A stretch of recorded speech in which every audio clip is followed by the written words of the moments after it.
Salut Daniel. Salut, salut. Merci d'avoir accepté notre invitation. Vous êtes journaliste, vous avez fondé cette émission mythique Là-bas si j'y suis. On est dans votre studio, vous êtes plus riche que nous à Là-bas si j'y suis. On n'est pas aussi riche. Il est beau votre studio. Ouais. Là-bas si j'y suis, d'abord à l'écoute sur France Inter et maintenant en ligne sur votre site internet. Vous venez de fêter vos 30 ans. Ouais. On y était, Regard, avec vous, au 104 à Paris, mardi soir, pour fêter ça avec vous. On va y revenir, mais d'abord, comment vous voyez ce métier aujourd'hui, celui de journaliste? C'est quoi un journaliste aujourd'hui? Ça a plusieurs significations, hein. C'est tout et n'importe quoi, journaliste. Mais il se trouve qu'il existe toujours aujourd'hui et à nouveau des journalistes comme nous qui pensent que le journaliste peut contribuer à être utile, à une utilité, même contribuer à changer les choses. C'est peut-être une illusion, mais c'est une foi que nous avons et que partagent certains, y compris des gens très jeunes aujourd'hui. Voilà ce que je peux donner comme définition. Je vous pose la question précisément parce que dans l'actualité, on l'a vu, l'un de vos journalistes à Abouaf a fait l'objet de vives critiques et notamment de la profession des journalistes. Beaucoup ont vu en lui ou voient encore en lui un militant, voire un activiste et pas un journaliste. Qu'est-ce que vous leur répondez? Il y a 40 ans que j'entends ça depuis que... C'est un gros mot, militant. Hein? C'est un gros mot, militant. Non, d'abord, ça ne devrait pas être un... Non, c'est pas un gros mot. Mais moi, je le sépare de... nous, je dis, ce que je répète vraiment en boucle, c'est que nous, on fait un journalisme engagé. Je fais une grande différence entre engagé et militant. Engagé, ça veut dire qu'on fait un journalisme, nous, tout à fait classique, c'est-à-dire qu'on respecte les faits, les données, etc. Et le commentaire est libre. Les faits sont sacrés, le commentaire est libre. Hein. Et Camus, entre autres, dit « La recherche de la vérité, je cite de mémoire, n'empêche pas l'engagement, l'implication. » Donc voilà, nous, c'est le journalisme qu'on pratique. Alors, le journalisme militant, ce serait, et c'est effectivement parfois, le journalisme de quelqu'un qui a une conviction et qui va chercher dans l'actualité, dans les faits, quelque chose qui va nourrir et étayer sa prise de position. Ça, je suis pas d'accord avec ce journalisme-là. Et c'est pas du tout le cas de ce que fait Ta pour Là-bas si j'y suis. D'abord, il est vachement jeune, il est rentré ici, il avait à peine 21 ans, et il apprend à faire ça. C'est un mec avec des convictions, c'est un gars bouillonnant, c'est un gars qui a envie, qui croit, on partage cette même peut-être illusion que le journalisme peut changer les choses, et il apprend à faire la part des choses entre, effectivement, le boulot, le respect des faits, etc., et puis le droit à un engagement, le droit à avoir un angle, le droit à faire savoir ce qu'on pense, etc. Voilà. Mais quant à l'histoire c'est assez curieux que le soupçon ou l'accusation de journalistes militants tombe toujours sur les gens de gauche. Hein. On ne le dira jamais sur Bernard Guetta, sur Barbier, sur tout ça, qui sont bien plus militants que nous, sont des vrais militants. Mais Bernard Guetta, par exemple, on l'a invité 2 fois dans Là-bas si j'y suis, parce que je trouve que c'était un chroniqueur engagé, avec ses convictions sur l'Europe. Voilà. Et bon, voilà, je crois que Et aujourd'hui, les députés européens. Voilà, oui, mais très bien, c'est un mec cohérent, très bien. Je crois que non, ça c'est une tentative pour salir quelqu'un, quoi, au fond. Vous dites gens de gauche, gens de droite, vous avez parlé de journalisme engagé. Vous dites engagé de gauche, vous tenez à ce mot gauche, vous y croyez à la gauche? Oui. C'est important ce mot? Moi j'y crois toujours. Je pense que la fête qu'on a faite au 104, il y avait presque 1000 personnes. Je crois qu'il y avait, on s'est dit, il devait y avoir à peu près toutes les tendances de la gauche dans ce pays. Ça manquait un peu de verre, peut-être on n'est pas très malin là-dessus. Et puis on s'est dit, ça manque de femmes quand même aussi, on n'est pas malin non plus là-dessus. Mais on a eu Mathilde Larère, qui est magnifique. Extraordinaire historienne. Historienne extraordinaire. Qui nous a fait des chansons révolutionnaires. Qui nous a fait des chansons révolutionnaires avec une patate formidable, à travers l'histoire des femmes révolutionnaires, de Rosa Luxembourg. Et puis Corinne Maziero, qui a été absolument magnifique. Voilà, non mais sinon, pour moi la gauche ça a une signification, c'est pas fini, je pense que c'est un repère pour nous qui est, même si les choses bougent, mais ouais. Je l'ai dit, là-bas si j'y suis, vous venez de le redire, 30 ans. Ça a d'abord été une émission de radio diffusée sur France Inter de 1989 à 2014. Vous avez reçu de nombreux prix d'ailleurs. Comment est-ce que vous aviez pensé cette émission en 1989 ? C'est pas une date anodine, 1989. Oui, mais c'était pas. Ouais, là, on savait pas que quand on a commencé, on savait pas que le mur de Berlin allait tomber. C'était d'abord depuis des années, j'avais commencé à faire la radio presque 10 ans avant. Le rêve, c'était le voyage. Hein. Tout le monde rêve d'avoir le créneau voyage, de pouvoir te balader. Donc je rêvais. Toc, il y a une opportunité qui a fait que ce projet, cette idée a été acceptée. Et puis j'avais promis qu'on ferait une espèce de routard radiophonique, etc. Mais bien sûr que c'était pas vrai. Et le premier gros reportage qu'on a fait, c'était sur le mur de Berlin, c'était la chute du mur de Berlin. Et on pouvait pas faire des trucs légers ou genre étonnants voyageurs. On a fait des reportages qui ont stupéfié la direction et la rédaction. On est revenu en disant oui, mais maintenant qui est-ce qui va faire peur aux riches ou bien Harald Hauser, un confrère de Bertolt Brecht, un dramaturge qui dit oui, moi le communisme reviendra. On a fait des portraits des dissidents qui sont ceux qui ont vraiment fait tomber le mur. Si bien que à Inter, on dit bon d'accord, c'est peut-être un des mecs un débile léger ou alors un vieux 60 ou un rouge brun, etc. On a été soutenus par Bouteiller. Et puis on est parti dans cette direction de finalement, qui s'est traduit par on a trouvé assez vite la formule plus près des jetables que des notables, et puis ça a été ça notre ligne pendant 30 ans. Mais c'était pas difficile pour moi.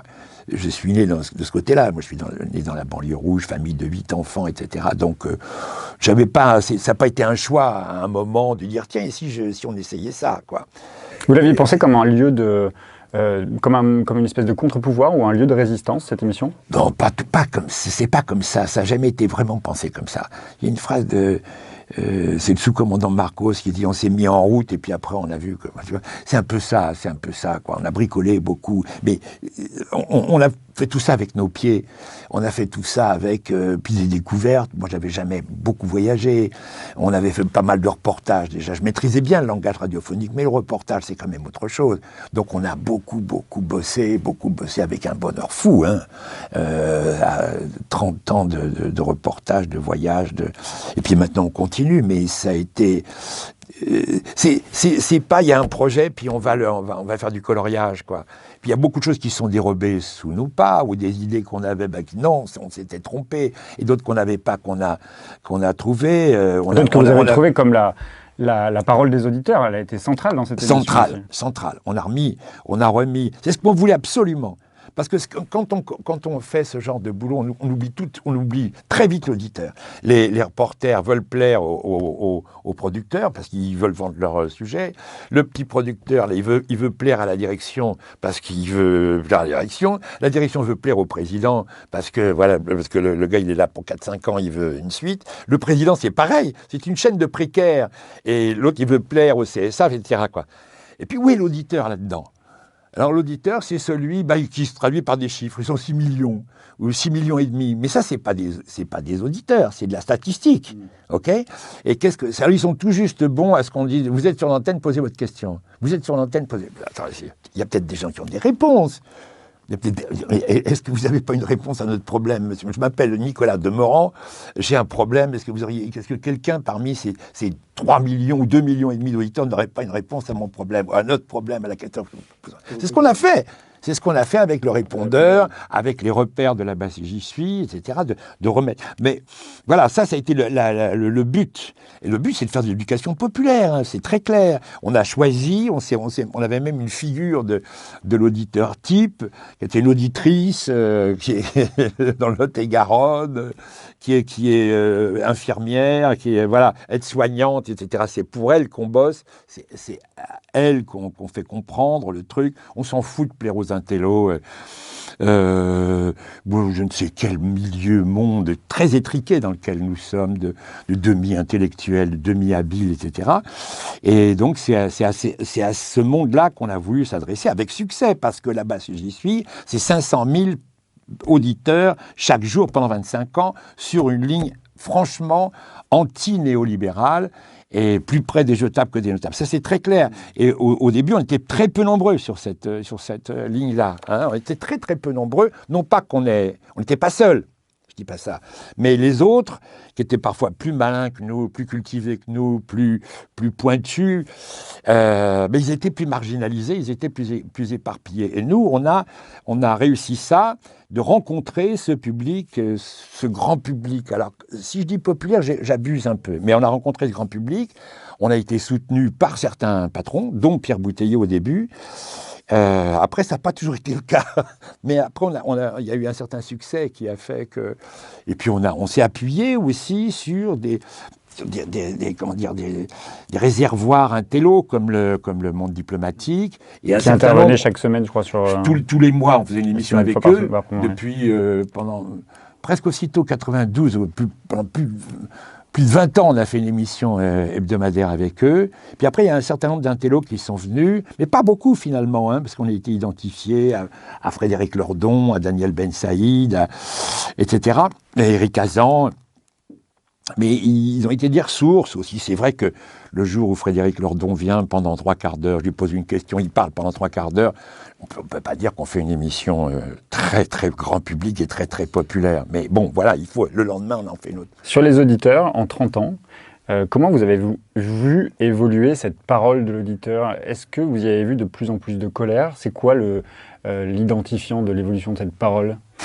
On est sur France, nous on était sur France Inter, c'est-à-dire que le public il existait avant, c'est pas nous qui l'avons fait, mais je pourrais presque dire qu'on a choisi là-dedans de s'adresser plutôt à tel public plutôt qu'à tel autre. Aujourd'hui, franchement, France Inter vise les CSP+, c'est du marketing, on est dans le marketing absolu, ils ont un CSP+, qui a 55 ans, ils s'adressent à alors ils font le plein, mais la classe populaire, ils s'en foutent complètement, les jeunes, les vieux, ils s'en foutent complètement, mais nous, on a cherché, et on a rencontré assez vite ce public populaire avec une alternance, c'est difficile à tenir, c'est une alternance d'émotions, mêlée de réflexion, mêle les deux, des fois on y arrive, ça s'emboîte, des fois non, c'est un coup comme ci, comme ça. Mais c'est pas si difficile que ça en radio, hein, parce que la radio, c'est la chanson. C'est la chanson. Et il y a des gars qui sont passés avant nous, qui ont écrit des chansons, qui ont fait des chansons, qui en disent long, hein, qui en disent très très long. C'est pas l'Académie française la chanson, mais en 95 c'était Foule sentimentale la chanson, qui se chantait dans les manifs. Et Souchon en 3 minutes 40 en disait plus sur l'époque, mais sur le siècle. Que toutes les thèses, etc. Donc voilà, des modèles. 3 minutes 40, émotion, réflexion, vision historique, c'est des bons départs, c'est des clés, j'appelle ça des ouvre-boîtes, quoi. Et la chanson est là pour nous montrer que c'est possible de faire des choses qui soient à la fois savantes et populaires. Encore un mot sur France Inter, puisque vous en avez évoqué, en tout cas un sentiment à l'instant. Votre voix a été... indissociable de cette antenne de France Inter. Qu'est-ce qu'elle est devenue cette chaîne pour vous? Vous dites aujourd'hui qu'elle est devenue une chaîne commerciale. C'est une confiscation, c'est pas une chaîne commerciale, c'est une confiscation. C'est-à-dire que le service public, Radio France est un service public fantastique, issu directement, j'ai bossé là-dessus, et j'ai raconté ça, de la résistance, bel et bien de la résistance, du 20 août 1944, naissance de ce qui va devenir Radio France. Il y a encore ce souffle qui parcourt cette histoire. C'est une histoire absolument superbe, et au moins un miroir du temps. Écoutez le discours de Gaulle en 63, au moment de l'inauguration de la Maison de la Radio. Si ça ne vous gonfle pas, alors on ne pourra même plus rien faire pour vous. Il y avait quelque chose, voilà. Et ça a été une confiscation, c'est une confiscation d'un service public. Est-ce que vous comprenez la phrase « Nous n'avons pas le profit pour but ». Nous n'avons pas le profit pour but. Est-ce que vous avez beaucoup d'entreprises qui, dans ce pays, peuvent dire « Nous n'avons pas le profit pour but ». Eh bien, c'est le cas de Radio France. Donc, si on n'a pas le profit pour but, on peut en inventer un autre. On peut inventer d'autres buts. Et c'est génial. Et c'est pas du tout ce qu'ils font. Faute d'imagination, par tout un enchaînement de précarité qui se répercute, comme je disais, parmi les gens qui dirigent. Personne n'a le courage ni le talent de dire mais on peut faire autre chose. On peut faire autre chose avec cette radio. Il n'y a même pas les dictates de Bruxelles sur ce truc-là. Et c'est 15 millions de personnes chaque jour qui écoutent cette radio. C'est donc une puissance extraordinaire pour la fabrication de l'information, de la culture, de tout ce que vous voulez. Mais c'est lié à quoi? Alors c'est lié à un manque d'imagination, c'est un manque d'ambition, c'est un manque de... Ça porte un nom, ça s'appelle la médiocrité. Donc France Inter, Radio France est dirigée par des médiocres. Absolument. Je l'avais dit, les médiocres dans la vallée fertile. Ça m'a coûté très cher, mais je le dis pas maintenant, je le dis pendant. Et je le crois tout à fait. C'est des gens qui sont médiocres. C'est un faux semblant de succès, du coup, parce qu'on a beaucoup vanté les audiences de France Inter, notamment. Oui. Pour vous, c'est un faux semblant de succès populaire, notamment. C'est un marketing. Il y a un gars qui est arrivé à un moment qui s'appelle Frédéric Schlesinger, qui venait de chez Lagardère, qui a été appelé par un patron qui s'appelait Jean-Paul Cluzel, et qui en avait marre de toutes ces histoires, ces patrons approximatifs, machin, etc. Allez hop, on y va, et maintenant on fait du marketing. Voilà, on va faire de l'audience. Il n'y a rien de plus facile. Mais il n'y a rien de plus facile. Vous avez un modèle de bagnole, la Toyota, machin, etc. Et à qui on va vendre ça? Et vous allez étudier tel niveau de vie, telle culture, tel machin, tel prix. C'est pas compliqué. C'est un truc, ça se fait, voilà. Et c'est ce qu'on a fait pour Inter. Regarde toutes les émissions, c'est très très chiadé, qui s'adressent à des publics. Sur les grands carrefours d'audience, par exemple, sur l'information du matin, le 7-9, absolument, ça correspond. Médias, j'entendais l'autre matin. C'est des toutes petites choses que vous voyez ça. J'entendais l'autre matin une de mes anciennes consoeurs, qui est une fille tout à fait délicieuse, qui disait, je sais pas, il y avait un petit retard dans quelque chose. C'est en attendant Godot. Mais qui comprend? Vous comprenez, moi je comprends. Mais on est qui, nous deux, hein? Il faut savoir, vous connaissez la pièce de Samuel Beckett? Oui, bon, d'accord, moi aussi à peu près. Mais on est combien, ça? Si on s'adresse à un... C'est un entre-soi, il n'y a pas d'ambition d'éducation populaire, justement. Pas du tout, alors que ça fait partie des statuts. C'est même pas une idée, ça fait partie des statuts. J'ai vu le film Les Misérables. Je connais parce que je suis né à côté, il y a même un gars de l'équipe qui est né là, qui a grandi au Bosquet, à Montfermeil. Le président de la République est sorti, paraît-il, ému de découvrir ce monde-là. C'est d'abord un monde qui n'est pas complètement nul, puisqu'il y a des productions au moins culturelles. Mais enfin, il y a quand même des gens il y a une fracture culturelle dans ce pays. Il y a une fracture sociale, mais une fracture culturelle. Il y a des gens qui sont là, qui sont à l'abandon, culturellement, qui sont à l'abandon. Il y a des associations courageuses, il y a plein de choses. Mais faute de moyens, de domination, des municipalités, etc. Mais pourquoi est-ce que la radio ferait pas quelque chose là? Pourquoi est-ce qu'on n'aurait pas assez d'imagination? Peut-être pas par la voie hertzienne, mais peut-être avec l'informatique aujourd'hui, pour trouver des trucs qui aideraient les gens à piger où ils sont, qui ils sont, qu'ils produisent leur propre culture, leur propre miroir, leur propre monde. C'est pas impossible. J'ai bénéficié de ça quand j'étais môme. Je suis dans la banlieue rouge où j'étais, et la TSF était quelque chose d'important. Grand public, certes, mais on pouvait s'y retrouver. Il y avait une volonté d'émancipation qui est absolument... Aujourd'hui, Madame Bloch, elle a comme idée, elle a 6 343 727 auditeurs. Il faut faire très attention. Mirabeau dit parce que ça se passe avec des oreilles, tout ça. Et vous faites attention quand vous regardez, mais pas les oreilles. Mirabeau disait, l'homme est comme le lapin, il s'attrape par les oreilles. Il faut vachement faire gaffe. Et il n'y a pas de critique de la radio. Et ça, c'est terrible, c'est une critique de nos intellectuels et de nos penseurs et de nos sociologues de terrain. C'est qu'ils s'en foutent complètement. C'est-à-dire qu'ils ont tous un bouquin à vendre, un film à vendre, une pièce à vendre, quelque chose. Si c'est pas maintenant, ce sera plus tard. Donc on ne critique pas Radio France. Et les confrères de la presse, etc., si jamais ils peuvent avoir une citation dans la revue de presse, c'est champagne. Donc on ne critique pas non plus. Donc voilà un endroit qui n'est absolument pas critiqué. Et pourtant, en interne, on voit bien que c'est un lieu de résistance. C'est-à-dire, vous l'avez dit, c'est une maison de passionnés et de gens passionnants. Absolument, de gens cultivés. 50 jours de grève encore, je crois, aujourd'hui. Ouais, ils y tiennent. Et puis le coup qu'ils ont fait à la patronne en chantant les chœurs, magnifique, c'est un grand, grand moment. Oui, mais à l'intérieur, j'ai dit une vallée fertile, je les connais, j'ai bossé quand même 38 ans là-dedans, je connais les techniciens, même les petites bonnes femmes dans les services, qui sont des gens il y avait une fierté. il y a encore une fierté de dire c'est un service public, nous c'est pas la réclame, nous etc. Donc c'est autre chose.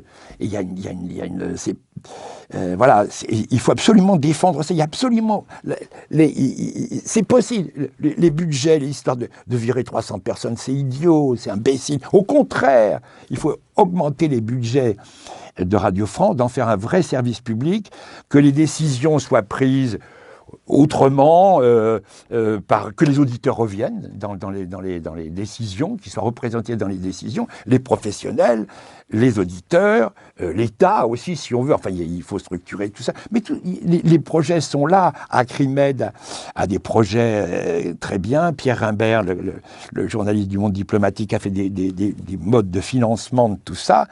Donc, on est là sur un sujet hautement politique.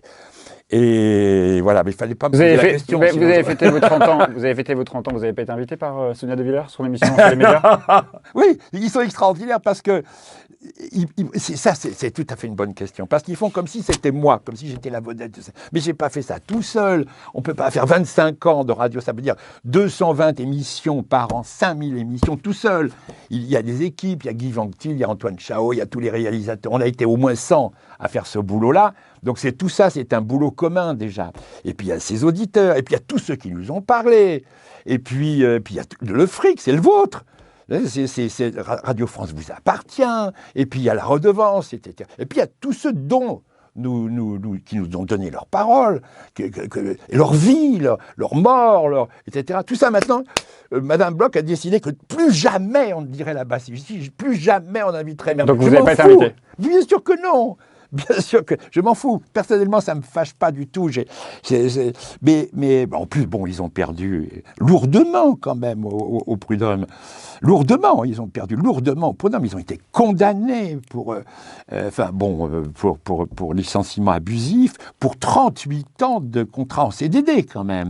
Les autres n'osent pas sortir. Si vous voulez, c'est la misère et la honte de Radio France. 960 journalistes. C'est 960 ou 980 journalistes, c'est la précarité. Je vous rends précaire, vous serez docile, Pierre, vous serez docile, parce que vous aurez peur de vous faire virer. Hein. Voilà. Vous savez pas Et d'ailleurs, dans la pétition qui a circulé et dans Le Monde et dans Libération, on voit bien que c'est pratiquement que les précaires qui ont signé la pétition. Oui, parce que c'est eux qui ont quelques journalistes installés, mais il y a quand même beaucoup de précaires. Ouais, c'est les précaires. Si vous voulez diriger sans vous casser la tête, vous prenez des précaires. Ça les rend dociles. Et donc, ils feront, et voilà, tous les printemps que j'ai passés, les 38 printemps à la radio, tous les printemps, j'avais peur de me faire virer. Alors j'ai été viré, j'avais été viré 2 fois déjà, 2 ou 3 fois. Bon, voilà. Donc ça vous rend docile, et la docilité et le journalisme, ça c'est pas compatible. On revient aux 30 ans.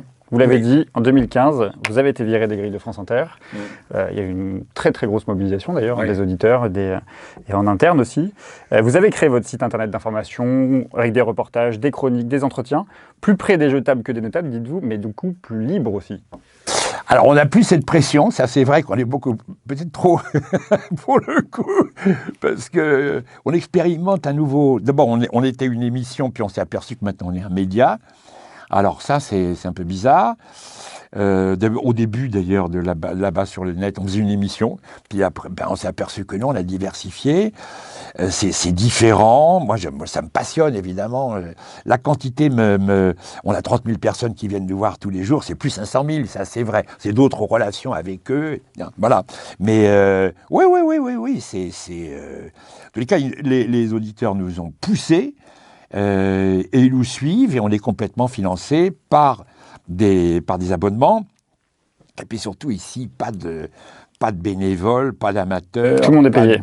Tout le monde est payé et correctement payé. Justement, comment on vit? Vous le dites, c'est uniquement les abonnements qui font qu'aujourd'hui, un média comme le vôtre, libre, indépendant, peut vivre. Vous devez des comptes qu'à vos abonnés. On doit des comptes qu'aux abonnés. Ouais, c'est ça. Puis à l'équipe, ouais, on publie les comptes chaque année. On peut aller voir sur le site. Voilà, jusque-là, ça va. C'est nouveau, cette aventure. Hein. Il y a d'abord eu Schneiderman. Le seul qui nous a précédé, on l'a copié complètement, c'est Schneiderman. Il a eu la même histoire. Il s'est fait virer. Il a monté son site. Il a d'abord fait une pétition. Il a monté son site, etc. Quand j'ai été viré, j'ai copié. Je lui ai dit. Enfin, il savait bien. On a copié son. Mais c'est les deux seules histoires des issues du service public qui ont monté des sites. Et puis il y a Mediapart, parce que Mediapart marche bien, marche très très bien. Donc ça fait un exemple, vous voyez que c'est possible. Vous voyez que c'est possible, que le système de l'abonnement est possible. Justement, vous le citez, vous venez de citer Arrêt sur Image, il y a Mediapart, Regard dans une moindre mesure, enfin dans une mesure différente, oui, Politis, on peut citer le Média, QG, Bastamag, il y en a beaucoup des médias qui se revendiquent d'être alternatifs avec des sensibilités, des objets aussi différents de travail. Certains sont sur l'écrit, d'autres sur de la vidéo. Comment vous imaginez justement la suite? Oui, la suite. Je sais pas. Il y a des projets, il y a des nouveautés à prévoir. Ça me rappelle des sujets sur lesquels vous avez envie de vous centrer. Oui. Moi, j'ai envie qu'on retrouve, qu'on se tourne beaucoup plus vers le public populaire, vers le grand public. Là, on est un petit peu enfermé dans les sujets un peu trop bobo, intello, enfin parigo, etc. Mais c'est pas les habitants des Bosquets qui vont cotiser, voilà. Donc qui vont, voilà. Comment on joue cette contradiction justement pour aller chercher un public qui est un objet de recherche pour des scientifiques, mais qui est aussi un objet parfois choisi, privilégié par des journalistes, pour réconcilier ces deux publics, réconcilier le public du journaliste qui veut travailler avec les jetables, et en même temps que les jetables viennent vers vous. C'est pas facile. On a réussi sur la. C'est pas une blague, c'est pas une formule, si vous voulez. C'est que nous, quand les Gilets jaunes sont surgis, le soulèvement des Gilets jaunes, on n'était pas surpris. C'est des gens qu'on connaît depuis 25 ans, même plus. On a fait des quantités de sujets en France sur les plans sociaux de licenciement. Je crois que le premier, on disait hier avant-hier avec Zoé Varier, c'était en 91 ou 92, c'était en Bourgogne. On avait suivi ça de très près. Donc on a vu ce que j'appelle un sociocide, une partie de ce pays qui a été complètement détruit, une partie de la société qui a été complètement détruite, avec le mépris de la petite bourgeoisie culturelle, hein, qui c'est des beaufs, c'est des Dupont-Lajoie, c'est des beaufs, c'est des bidochons, etc. Ça allait un petit peu, il y a un moment, c'était un peu, ça va, quoi. Ouais, d'accord, ça va, bon. Mais c'est devenu vraiment une sorte d'apartheid social, un apartheid social. Et ces gens, une partie de ce pays s'est trouvé. Moi, je me suis retrouvé dans mon enfance. On souffrait exactement de la même chose quand on était môme, hein, par rapport aux Bourges. Ça existait. Hein, bon. Mais nous, on a appris le langage de l'ennemi. On nous a appris à apprendre le langage de l'ennemi, c'est le langage que je parle. Mais c'est ce qu'on a retrouvé tout de suite. On a retrouvé tout de suite ces gens. Ça faisait comme des années qu'ils étaient avec pouvoir d'achat insuffisant, avec pas d'espoir pour les mômes. Enfin, tout ça, tout d'un coup, voilà. Voilà. Mais on bosse avec eux. Les premiers, on n'avait pas tout à fait voulu, mais enfin, là, lors de cette soirée au 104. Les premiers nos premiers invités, c'était Manu et sa femme. Le gars est arrivé avec un bandeau noir sur l'œil. Manu, il a perdu un œil place d'Italie au cours d'une manif. C'est pas du pipeau, hein, c'est pas un gars qui fait du théâtre, c'est absolument, il s'est fait arracher un œil là. C'est un gars du Nord qui était intérimaire dans une usine automobile. Il avait passé tous les tests et tout, il allait être intégré. Sa femme, qui est une merveille, elle bosse dans un EHPAD, ils ont beaucoup d'enfants tous les deux. Vraiment, des gens, voilà, ils demandent pas plus. Ils demandent un peu plus, quoi. Ils demandent un peu plus que ce qui... Normalement, les gens nous ont dit on n'arrive même pas à aller au restaurant. On n'arrive même plus à aller au restaurant. Ouais. Pierre, si on va dîner tous les deux au restaurant, on va avoir une note pour deux, mettons au moins de 50 € pour deux. Voilà, tranquille, c'est pas... Là, c'est pas ça. C'est la famille qui rêve une fois par mois d'aller chez Flunch, faire une petite fête avec la galette des rois, etc. Ils peuvent plus. Et puis, il n'y a plus de perspective pour les mômes. Il n'y a plus de perspective du tout. jusqu'en 89, nous revoilà avec l'histoire de là-bas si j'y suis, il y avait un horizon, il y avait un devenir, on ne savait pas bien quoi. Il y avait un espoir. On ne savait pas très bien comment y aller, on n'était pas d'accord sur les chemins pour y aller, on ne savait pas très bien quel homme. Il y en avait un. Et quelqu'un en 89 avait dit, c'est l'avènement, 89, la chute du mur, c'est l'avènement d'un temps sans promesse. Et on vit toujours, 30 ans après, dans ce temps sans promesse. J'ai une dernière question, Daniel Mermet. On va revenir sur cette soirée justement où il y a une chose qui m'a frappé. Il y avait beaucoup de monde à cette soirée, vous l'avez dit, il y avait près de 1000 personnes. Bon, c'était les 30 ans quand même aussi, d'un public fidèle, engagé, des artistes, des gilets jaunes, vous l'avez dit, des journalistes, des militants, des intellectuels, des syndicalistes, des hommes, des femmes politiques. Et justement, parmi les femmes et les hommes politiques, on a vu à la tribune Jean-Luc Mélenchon, François Ruffin, Gérard Filoche, je crois. 13 France Insoumise, tout ça. Besancenot, j'ai oublié, Olivier Besancenot. Oui. Je m'en fous, tout ça, c'est pas... Mais justement, ma question, c'est quel rapport, justement, avec le monde politique, les hommes et les femmes politiques? Avec là-bas, on s'est toujours intéressé à... Vous dites être utile au début de l'interview. Vous dites un journalisme qui sert à être utile. Est-ce qu'il peut être utile à gauche? Oui, bien sûr. À faire avancer ces idées-là. Vous savez, vous connaissez Eric Hobsbawm, le grand historien. Et j'adore raconter ça. Si vous voulez qu'on finisse là-dessus, je veux bien. Hobsbawm, je l'avais rencontré quand il avait sorti son bouquin sur l'âge des extrêmes. Et puis, il était francophone, comme vous le savez. Et puis, il avait beaucoup écrit sur le jazz. Donc, on avait parlé comme ça. Puis après, à chaque fois qu'il sortait un bouquin, il venait, on faisait une émission. À chaque fois, c'était un délice. Puis, c'était un jour de repos pour moi. J'avais rien à foutre. Il avait une telle verve que j'avais pas besoin de préparer.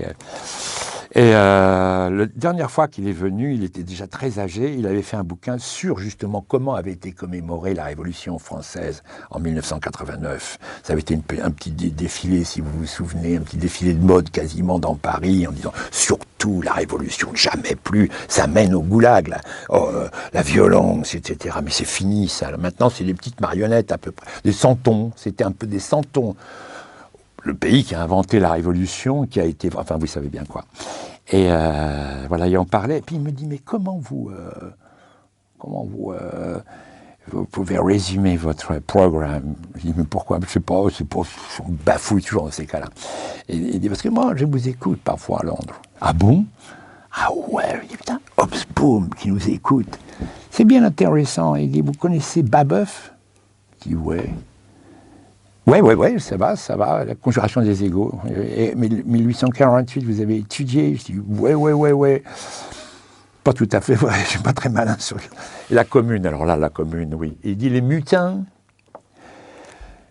de 1917, je dis, ben oui, ça je connais, parce que mon propre papa, il était pas mon grand-père, mon père.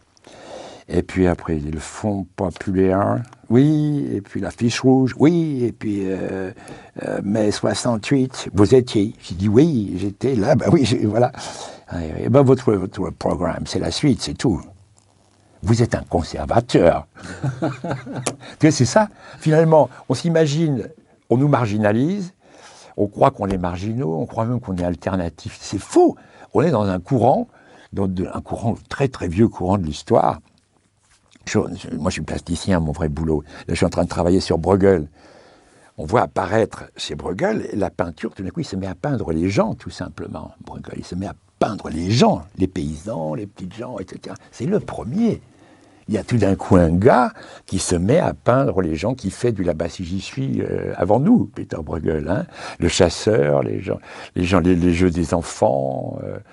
Le carnaval, les fêtes populaires, oui, ça déborde de tous les côtés, les mariages, etc., populaires, etc. Donc c'est une tradition, elle est dans une tradition qui se résume à l'émancipation, l'égalité, l'émancipation, des grosses valeurs très très anciennes. Et on s'inscrit dans cette histoire-là. Parfois c'est un fleuve large, des fois c'est un petit ruisseau, mais on s'inscrit simplement dans cette histoire. C'est comme ça que je vois le truc, voilà. Et donc, c'est pas ça qui bloque la gauche aujourd'hui, c'est ce conservatisme dont vous parlez? Est-ce que c'est ça qui bloque la gauche aujourd'hui? Non, c'est qu'elle a lâché le peuple. Elle a abandonné le populo. Regardez, tous les médias, puisque les gens de médias de gauche s'adressent à la bourgeoisie, que j'appelle la bourgeoisie culturelle, alors que les médias de droite s'adressent au grand public. Est-ce qu'on est infoutu de faire des médias, des journaux qui s'adressent au grand public? On l'a fait pendant 25 ans. Quand j'étais môme, dans mon quartier, les vieux, les vieux qui devaient avoir 35 ans, 40 ans, les gars, ils allaient bosser, ils avaient l'UMA dans la poche. Bon, il y avait le portrait de Staline. C'est un peu... Bon, c'est la couverture. C'est un peu gênant. Mais bon, mais enfin, vous voyez, sinon, c'était déjà... C'est comme ça. Il y a ce peuple qui a été abandonné, qui est en friche, et que certains essayent de rejoindre aujourd'hui. Ruffin essaye. Je trouve qu'un type comme Gérard Filoche, il a fait un parcours formidable. C'est un pédagogue de première, etc. Ils essayent, ils croient encore à cette émancipation. Voilà, et la gauche ne pourra s'en sortir que quand elle retissera ce fil vraiment avec le grand public. On l'a vu quand les Gilets jaunes sont apparus. Ah, ils sont à l'extrême droite, ils sont antisémites, etc. Mais bien sûr, qu'est-ce qui a dit que le peuple était... Il y a une espèce d'héroïsation du peuple. Mais non, les gens de la classe populaire sont aussi cons. Voilà, il n'y a pas de raison qu'ils soient plus malins. Mais il faut savoir sur qui on mise, de quel côté on est et sur lesquels d'abord de quel côté on est, ça change pas.